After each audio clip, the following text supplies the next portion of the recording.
Hi, this is Tony Wade, the Compassionate Investor. And some of you are out here hiring virtual assistants. And virtual assistants you can find, you're virtual, and they actually help you in your business, and they're usually overseas.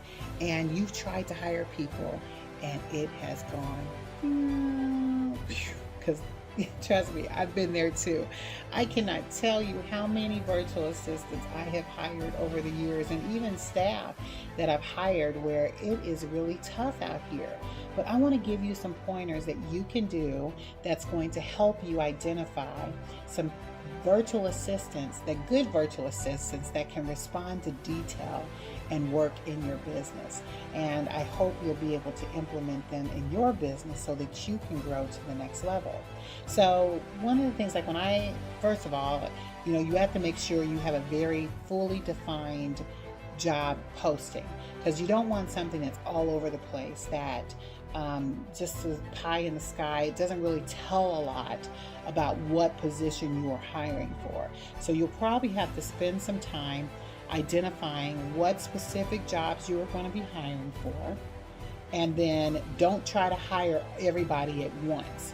That will be a disaster, because you really have to get into some momentum where you just hire one solid one first, and then you start building from there. So that will be the first thing I would say, is make sure you have a very solid posting when you're posting. And I like using Upwork. That's one of my favorite sites to use, but there's so many others that are out there. I encourage you to look and see what else is available that meets your needs. Then once you have a very solid job posting, one thing I like to do whenever I am posting a position is not at the top, but somewhere down in the middle. I add a little line that I want them to add when they are replying to my posting. And I'll say something like, be sure to put in the subject line, pick me, and tell me why you're the best person for this position. So when you put that in there and someone applies to your position and they don't respond that way, they're not going to be a good candidate for you. Why? Because number one, they didn't pay attention to the posting. And many times they're just try to find somebody else to work with.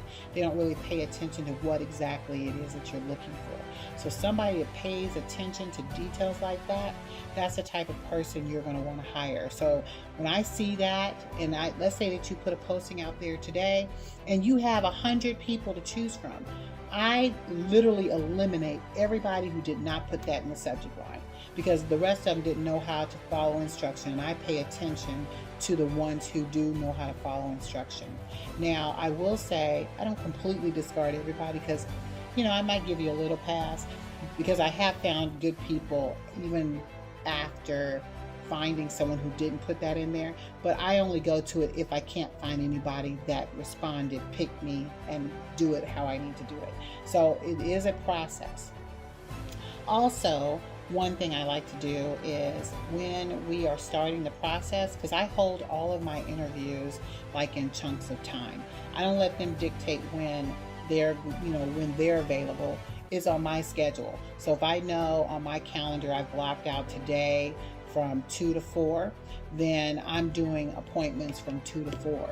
And sometimes I've done all of them at once, where I would have a session where I'm explaining what the position is, give them an opportunity to answer any questions that they have, and then I break out with them separately just to get some input from them, each, having them wait 10 minutes. It doesn't take long to go over the information. Probably takes 5 minutes tops to go over what the job position is, and then you meet with them individually in a breakout session. I've killed 3 interviews in less than 35 minutes. So it's really pretty quick. I would definitely encourage you to do that.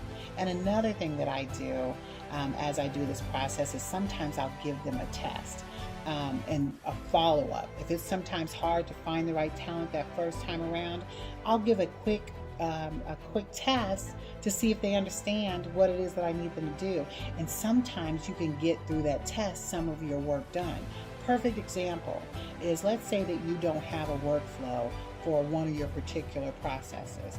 You can actually have them create the workflow, like tell them, how would you do this? Tell me what your workflow would look like to do this work.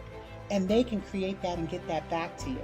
See, watching people like that, you can see how you can perform and get them in position to where they can perform for you.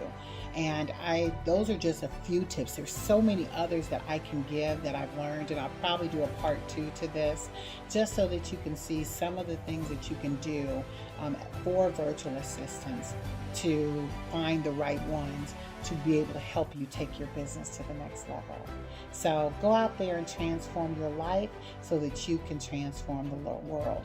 And be sure to subscribe and hit the notification so that I can be able to send a video to you once I send one out. So you go out there and have an amazing day.